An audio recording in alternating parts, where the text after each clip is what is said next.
Hello, it's 4:45 in the morning, and I'm wanting closure about my mum. Yeah, chest. I'm going to start off with a little bit of about me and my heart, so that my family and maybe my friends. I don't talk about my heart really. So, so I was diagnosed with chronic heart failure, AFib, in about March 2021. And I've been for an assessment, and this is what the it's not bad, not brilliant though. I'll just read it from that. What's important? The applicant has been diagnosed with congestive cardiac heart failure from investigations in 2021 that showed severe left ventricular dysfunction, impairment of the heart's pumping action, a leaky mitral heart valve, and atrial fibrillation, a type of cardiac arrhythmia. His symptoms have included breathlessness on exertion and fatigue. His GP also identified anxiety component to his symptoms. I had them after Tana died, but anyway, they come back. So I'm on sleeping tablets. At the time of the original application in 2022, investigations for the applicant's heart condition were ongoing. A CT and RGO has been arranged, and we are waiting the results, and it's under review with the cardiology team.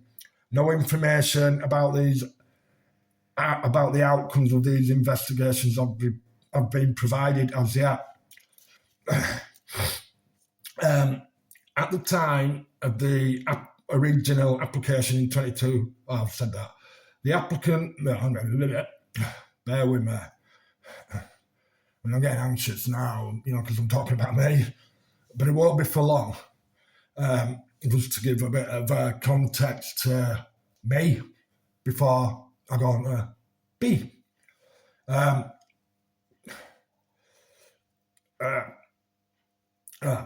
At the time of the original application, 2022, there were issues with the application's adjustments to and acceptance of his heart condition and with compliance of treatment. This was 2022.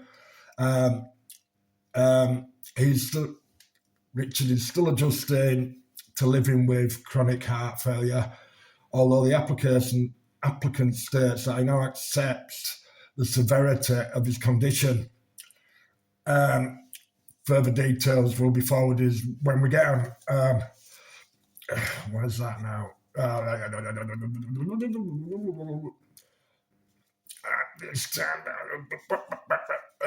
think that's about it about my heart. But it gives you a bit of an idea of why I might get breathless, why I can't go far, and other things that affect me with having all that. When I was in hospital, I was in hospital 6 times in 7 months. It was after the first 2 weeks I were in for 2 weeks. All this were done, the assessment, all that. But I had to go in another 4 or 5 times because my heart kept not working properly. Luckily, I had a mate that lived here then. Well, they hadn't been here, God knows. So I wouldn't have been here, but I couldn't even ring an ambulance. On the 5th occasion, I can't remember it. I remember sort of being in ambulance, but that's about it. Anyway, I woke up in the, what's it called now? The resuscitation ward at the BRI. I didn't even know they had one. Yeah, there's a resuscitation ward at the BRI. And I woke up in that, and I'm like looking round, and I'm like, yeah, what's happened? And because they were coming round, there were all pipes in my eye, loads of stuff, beep, beep, beep, beep, and beep, beep, beep, beep, all that. And a nurse came round and said, "You all right, Richard?" And I'm like, "Where am I?" So she told me where I was, and I'm like, "How did I get here? Blah, blah, blah. And why am I here?" And she said, "Look, Richard, just go to sleep. Here's a tablet and rest. Probably to ease my, I don't know." So that's what I did. And I was there for about, not in the resuscitation ward, I got moved to a ward. And after about a week, I was on my way back home. So, sort of a bit of background about my heart condition and why I get breathless and blah, blah, blah, yeah. Was it? Yeah. Lately with sleep, I'm not sleeping at all, because I got closure on my mum. And when I go to bed at night, I can't sleep because I'm thinking, what happened to my mum? In 5 weeks, was she in pain? Where was she? How many times she go in hospital? And it's, I struggle to get to sleep. And as soon as I wake up in the morning, it's back in my head. Well, not back in my head, it's never away. And I'm like, what should I do today? And I know I've got things to do with my life, but I ain't got no motivation because I can't move on. And it's really hard to explain as a bloke. So I find it really hard to talk about me and then about my mum. So bear with me, yeah. So I have I wouldn't say nightmares, but I wake up and I'm like, my mum, then 5 weeks, was she at home? I don't know, do I? I go to bed at night and it's, fucking hell, I need to go to sleep. Yeah, but what happened? What happened? I don't know. And I'm not, do you know what I mean? Anyway, yeah. Oh. My cat's not poorly either. She hasn't had an heart problem, but she's on steroids at the moment. She's been poorly for about 5 weeks, so she might jump up. And on steroids, she might have big muscles and be a lion. I don't know, but I doubt. So yeah, blah, blah, blah, blah, blah. So closure for my mum, right? There's different avenues that I can go down. I want to take the one that's right for all of my mum and dad's family.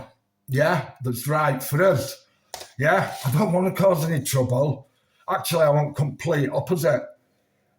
I want to be proved wrong because I haven't really said out. All I've done is ask questions which I haven't had answers to, which makes you go, well, if you can't answer that question, how can... And then another question comes to your head, or you say something and you're like, what's that? And then the people are attacking you about, and I'm like, you're not telling me how. Do you know what I mean? So when you start asking questions and you're not getting answers, it makes you think, well, and then you find other things and you ask them questions, and then it's enough to drive anyone crazy. You know what I mean?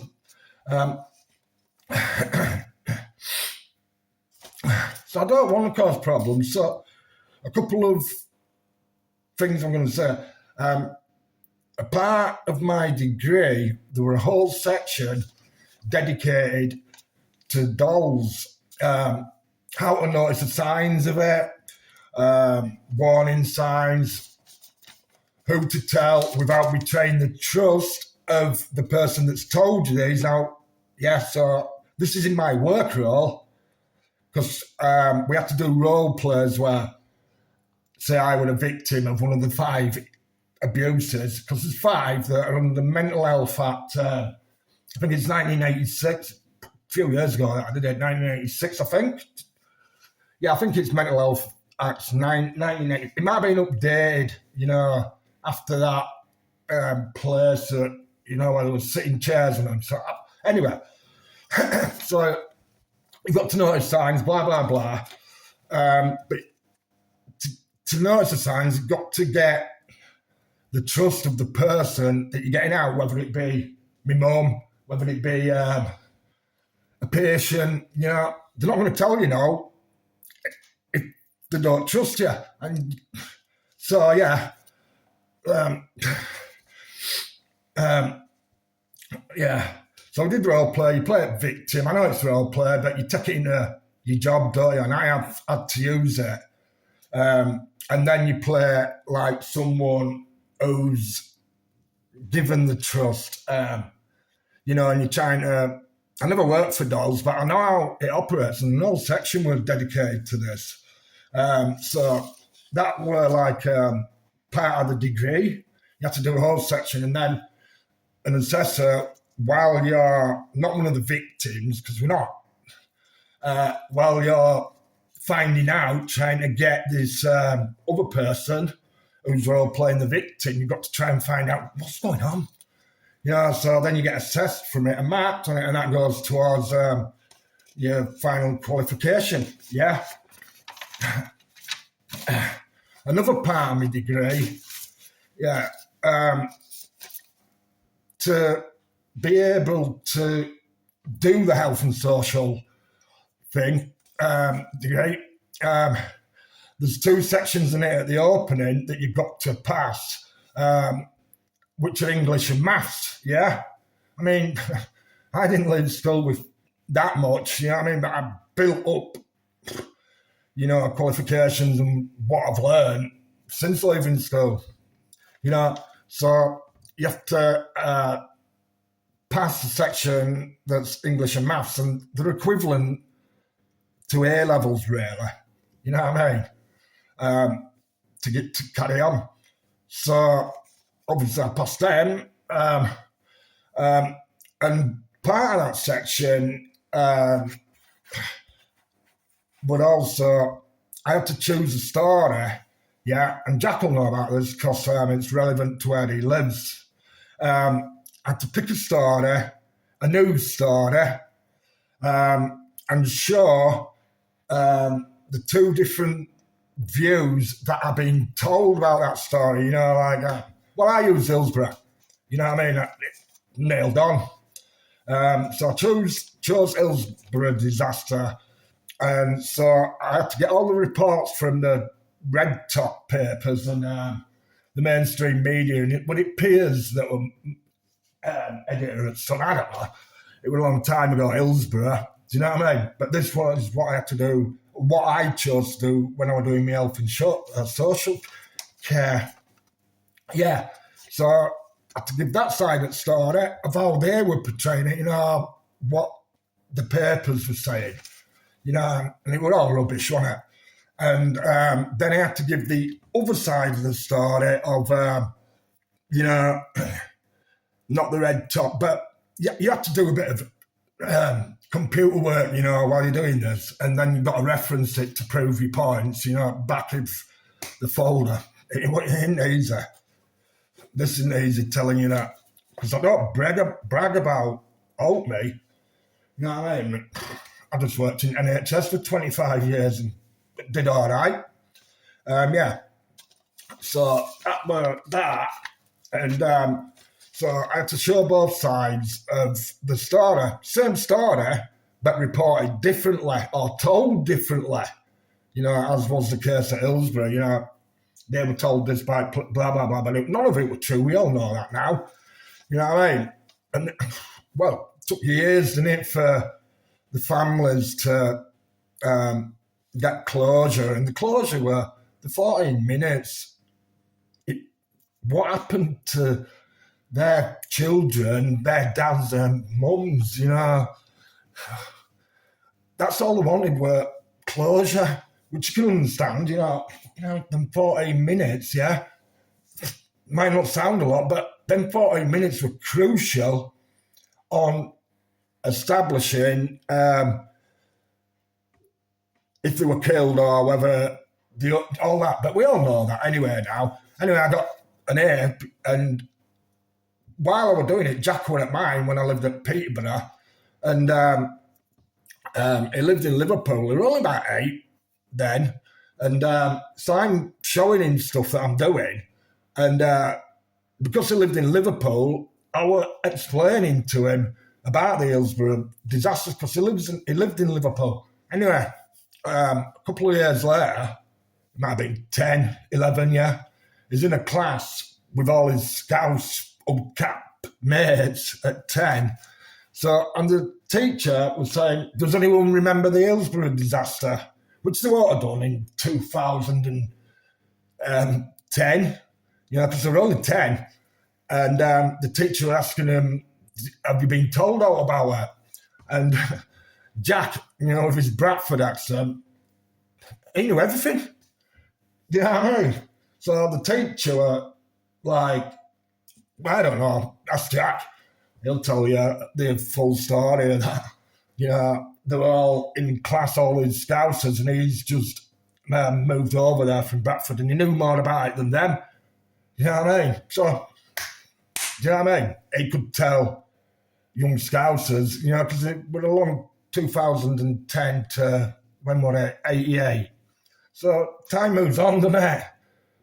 But the family's still haven't got the closure, have they? It took years, and do you know what I mean? So that's a little bit of background about me. And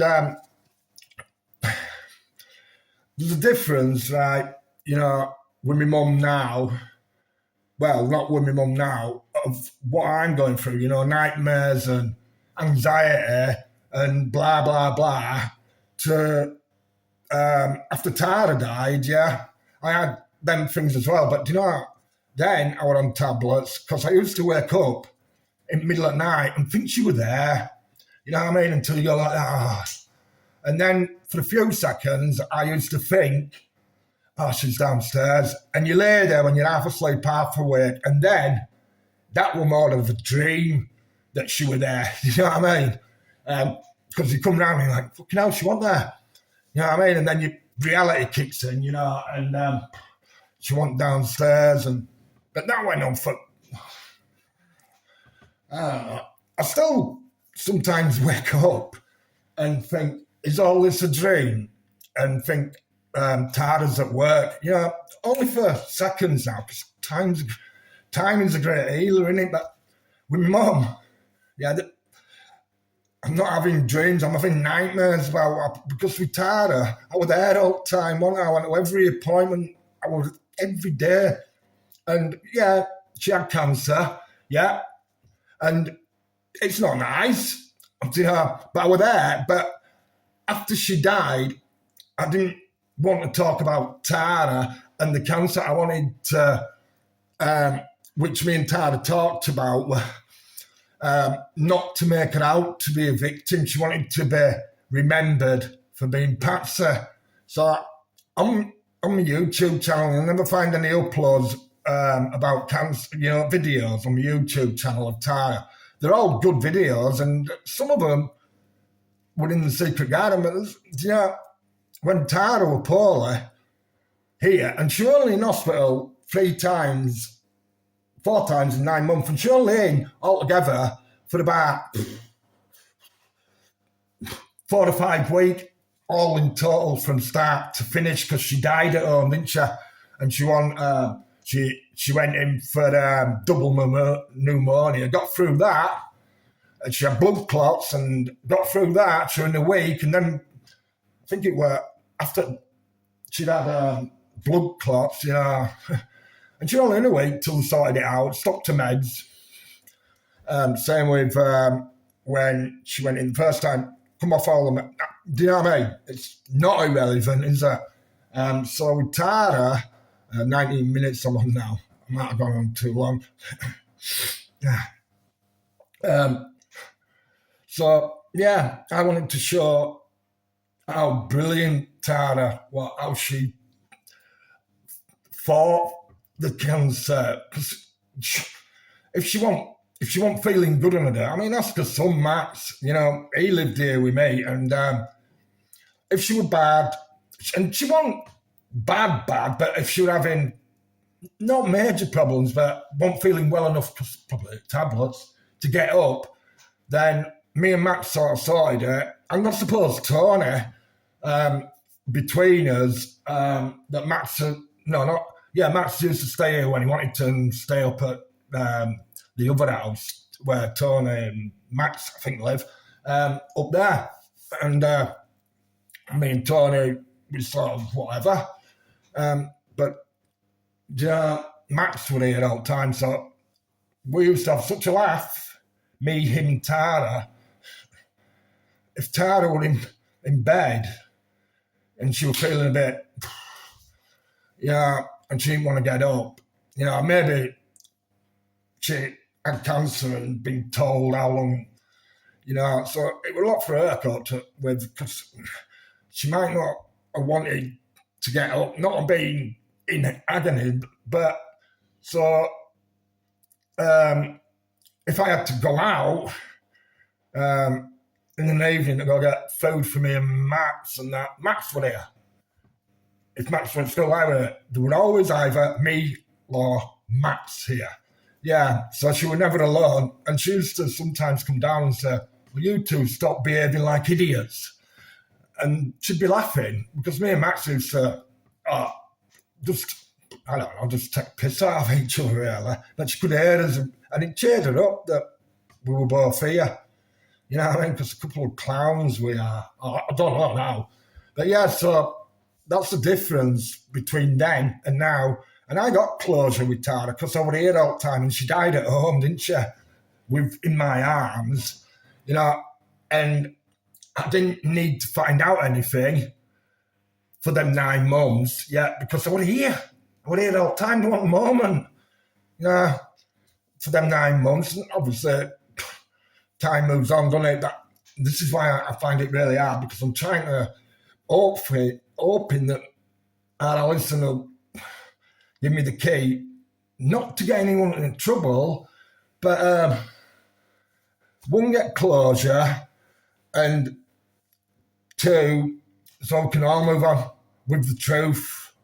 I hope I'm not proved wrong, because I've asked questions, I haven't thrown any allegations about.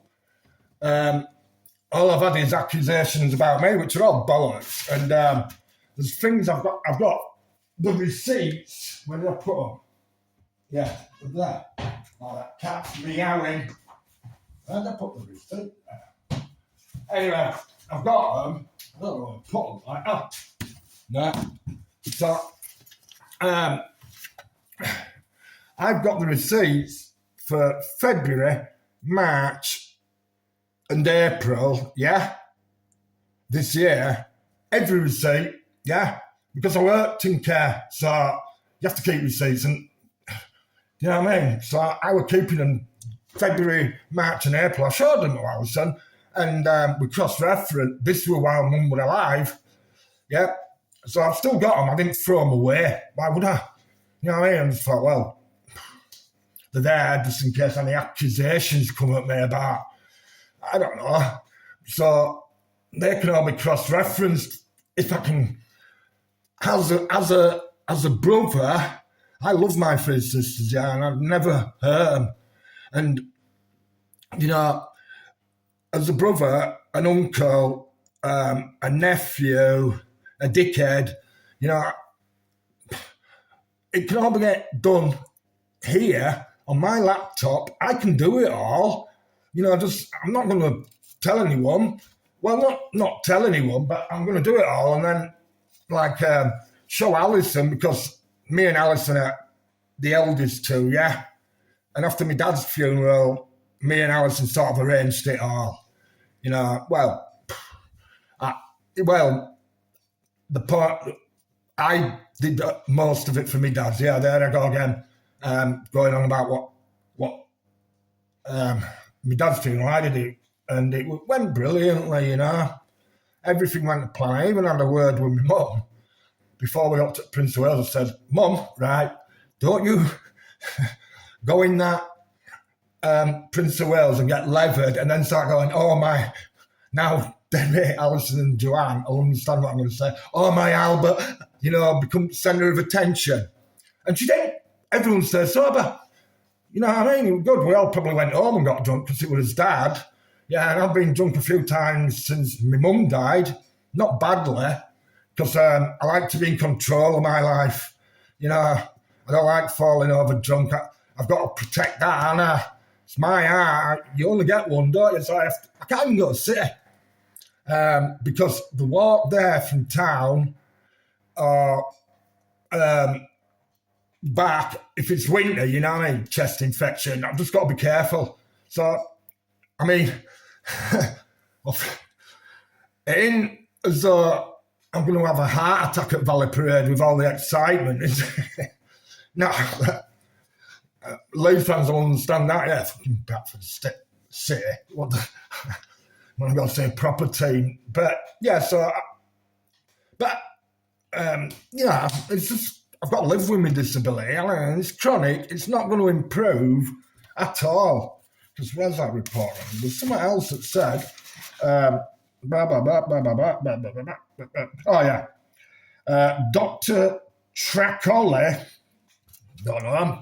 Dr. Tracoli sounds a bit Frankenstein, doesn't it? Has indicated that the applicant was incapable of any regular employment and the current level of impairment was not expected to improve. So it's chronic, innit? It's chronic. Dr. Tracoli also stated that there's no curative treatment for his heart condition. Rather, the aim of the treatment, healthier diet, not doing as much. You know, I got told off by a doctor because I was pain in my front room and said, you've got to do less. I said, like what? I don't know, just sit in your garden. So I just sit here all day like that. Fucking hell, can't do it. I'm going to die. But I can't, can I? You know, I've got to do stuff, and I'm not a fucking gnome. I sit in the garden with a fishing rod. I get bored, even if I went fishing. But yeah, so, you know, that's all that. And 27 minutes, and I do apologise, but I'm hoping that my family will see this and watch it all without going, oh, he's saying... Watch it and listen to what I'm saying. Do you know, whoever watches it, my family especially. And then I can do that on the laptop, and then when I've done it, yeah, hopefully, no, because I need the care plan as well, you know, while my mum were living at home, you know, the care package that she had to get, because you can get carers and... Anyway, I don't need to go into all that, do I? So there's like all that, doctor's thingy, and 10 Meals fella, when we were at the hospital, we called the church and said, you can get medical records from the hospital. And it stuck in my mind that, because his mum died not that long before mum. So he said his family, they got the medical records. I don't know why, but I know you can get medical records anyway, because they've got to keep them on file in case of hope, really. You know, in case of, I don't know. They've just got to keep them on record for blue. So I knew all that, but it stuck with me, 10 Meals and Green Paws. I'm White Paws, apparently. This is how we roll, me and... Debbie Kirsty and Three Little Indians, stuff like that. White Indian when he was born. You know, there's all stuff like that, you know. So what I'm trying to do is I'm going to finish it off now because I've got most of it off, and hardest thing I've ever had to do, you know, there's because it's hard talking about your own condition and then talking about someone that died a while ago. But then trying to use them when my mum died. Not every blonde woman dies that knows me. I hope not. Blondes have more fun, apparently. I don't know about my mum, but yeah. So it's hard because talking about Tara. I haven't talked to anyone about her, because the way it is I was talking to a mate over at Bray, and he knew Tara. He worked with her. I said, "Oh, Tara," talking about the fun that me and Tara had while after the diagnosis of cancer. And I was telling him, and he's like, "Yeah, no, you don't know. What do you know?" I said, "Oh, she died of cancer. It's horrible. I'm really sorry." He calls me Richard. I said, "Yeah, but she was so brave, Tara, and she kept a smile on right until an hour, 2 hours before she died." Finish this off, right?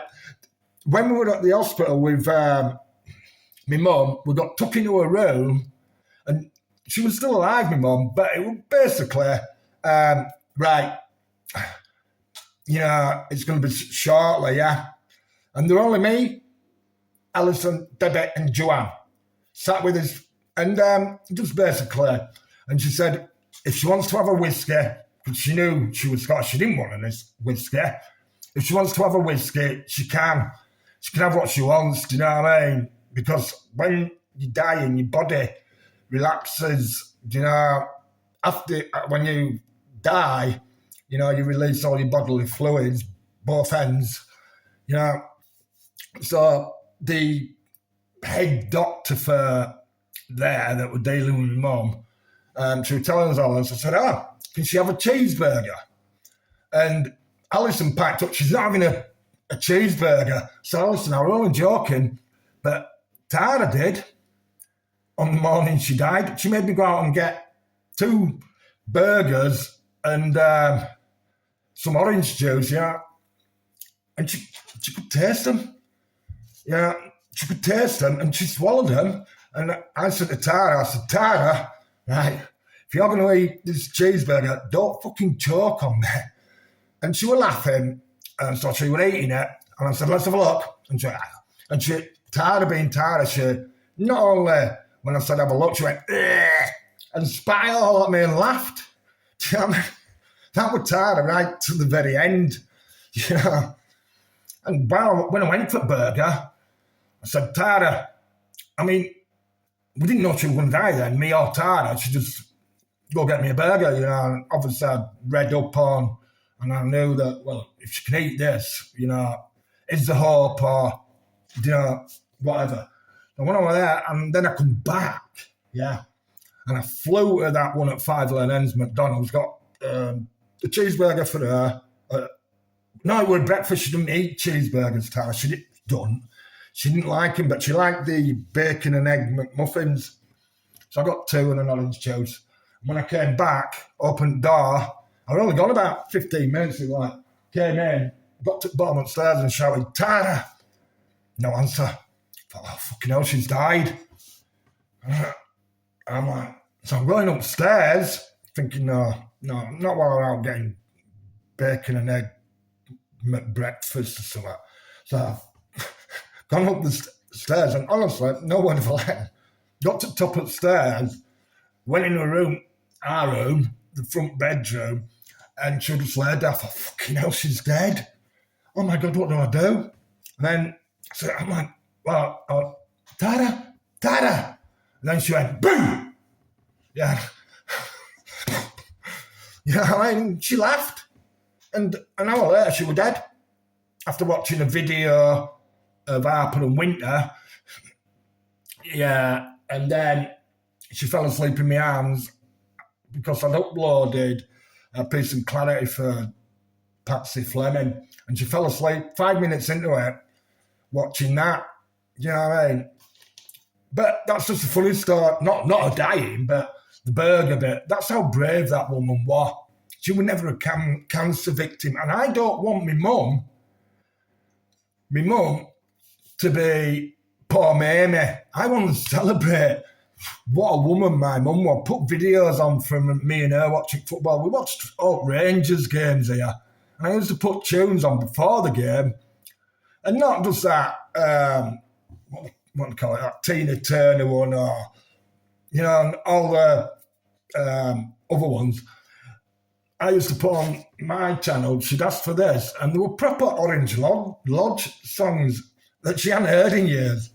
And the game hadn't started, and she'd be singing along to them, you know, proper Orange Lodge, like My Father's Sash, and she knew every word. And I'm like, so, you know, and she came down, that was the year when Rangers got to final. I'm going Scottish.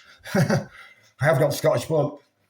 But you see how talking about great things about people that are here and talking with other people is better than any treatment, you know, talking about not how they died, where they died, but remembering them for being the legends. I mean, Tara was, she was called Patsy for a reason. And for my mum, because she was a legend up on the cliff. Love her, like her, or lump her. She was a legend. So I don't want, I can't get, until I get closure, I can't start being happy and going out without people either looking at me funny, you know, or not funny, I mean, you know, but looking and thinking, oh, that's Mamie's son, number one son. And you go up to him and they go, oh. I mean, over the last 3 or 4 months, I've seen people while I've been out, you know, that didn't know my mum was dead. And I thought that my mum had passed away. And this is like, I saw one just before Christmas in Ginger Goose called Colin. He used to go in Green Man all the time, like an Asian fella called Colin. And he recognised me. I'm talking. And we were just chatting away. And I said, do you know my mum? He used to go in Green Man. He went, yeah, that Scottish idiot. And I went, yeah. And he's laughing. And so I had to tell him, oh, she passed away. And he was nearly in tears. And Angosa, you know, the man with dreads that lives up on the cliff, that me and Angosa once were in Maltkiln, and we told Shawnee Lee that we had the same mum but different dads, me and Angosa, and he's blacker than the black parts on my cat. Angosa, that ain't his proper name, his full African name. It's about that long as his dreads. But what a great guy. I told him, you know, and he was gutted because he knew her really well.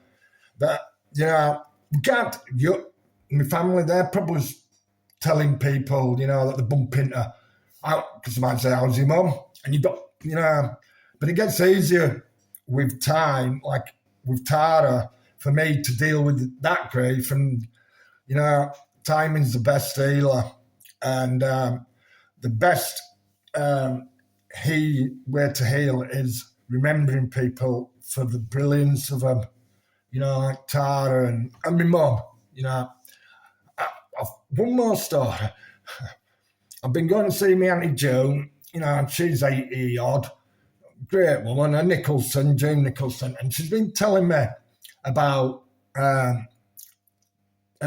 George and the Irish woman, bad with names, you know, and all sorts of things. And she was telling me, I went there for Christmas Day, mate.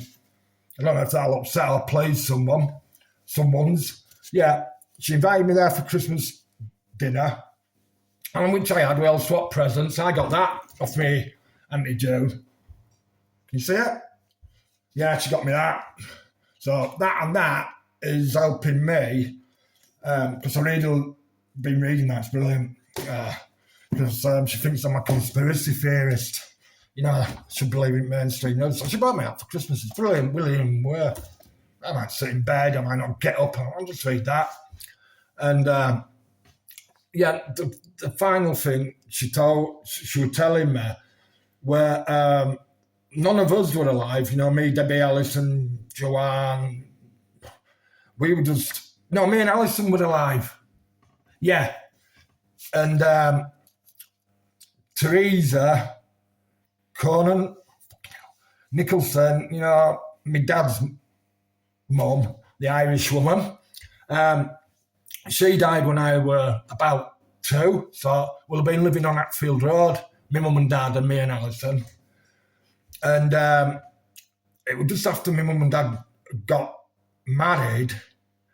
And because Teresa names, because she died, and my Uncle Wilf and June and Michael, Michael were married, but June and John and my Uncle Wilf were still young. I think Uncle Wilf was about 16 when his mum died. But for the first 2 Christmases, without their mum there, my mum invited them round to Hatfield Road, because they were young, didn't want to be alone. And after the second year, my mum told my dad, or my mum told, no, my mum, she'll told them, but this is what Auntie June and John have told me, brilliant nuggets, that she said, look, you three, me and Albert have got a family, we've got 2 kids. We want to spend a family Christmas together, as a family. And as much as, but she was there for them, they weren't alone at Christmas, And it's only June that were telling me this. And maybe that's why they invited me for Christmas dinner. As, you know what I mean? Once my mum did that for them, they understood that I've lost my mum. I'm a bit older, but they knew I was going to be on my own on Crimbo Day.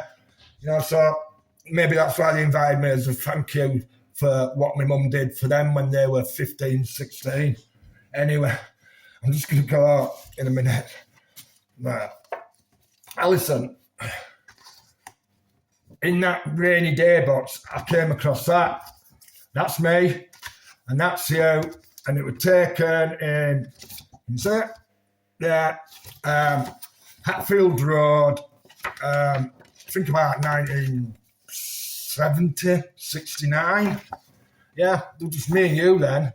So that's why I say you're the key, because we're the sensible ones out of the 4 of us. And Debbie, if you do hear this bit, right, 42 minutes, if you do hear this bit, Debbie,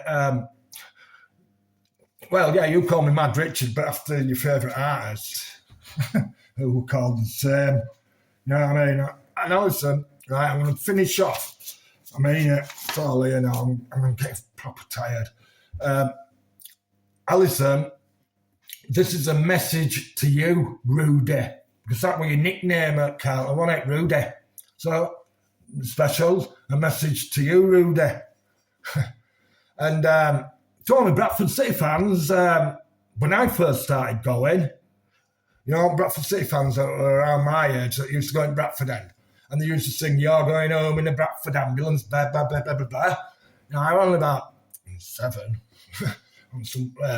But yeah, they sort of ripped that from a song by the Specials. I think it was Concrete Jungle, where they were singing, "All you punks and all you teds." I don't know all the words because Alison would into it. And they, on that song, Concrete Jungle, they sing, "You're going home in an ambulance." It's that long ago since I heard it, but that's where Bradford City got it from. "You're going home in a Bradford ambulance." Them fuggy people like Jimmy Carter. I won't fuck with that guy. You went to school with him, Alison. But yeah, they were all punks and rockers and skinheads, weren't they? Anyway, I've had enough. I need a cig, and I need closure for my mum, for me, and then we can all move on, can't we? Do whatever we do. Maybe it might help us heal so that we can be a family again, not in each other's pockets because we haven't been, but we can build bridges rather than destroy them because we've lost a loved one. And we haven't got closure. That's all I'm asking for. I haven't accused anyone. I haven't done anything apart from sit here for 8 months, wanting closure. and I can do it. But if I don't get that, if I can't go down that option, there's another 3 or 4 that I can do, right? And that involves, say I'm on a roundabout. This is the main one that I want to do. It's the right one to do for our family. But if I won't get it and I haven't got closure, then I'll go down another turn off, which, well, hopefully I won't have to go down any other roads apart from this road that I've talked to for nearly an hour. Enough is nothing. And then I'm going to go back to looking after my poorly cat. All right. Sun is the light, the power, and the glory. That's S-U-N. Believe in yourself, because no other fucker does. Well, they might do tonight.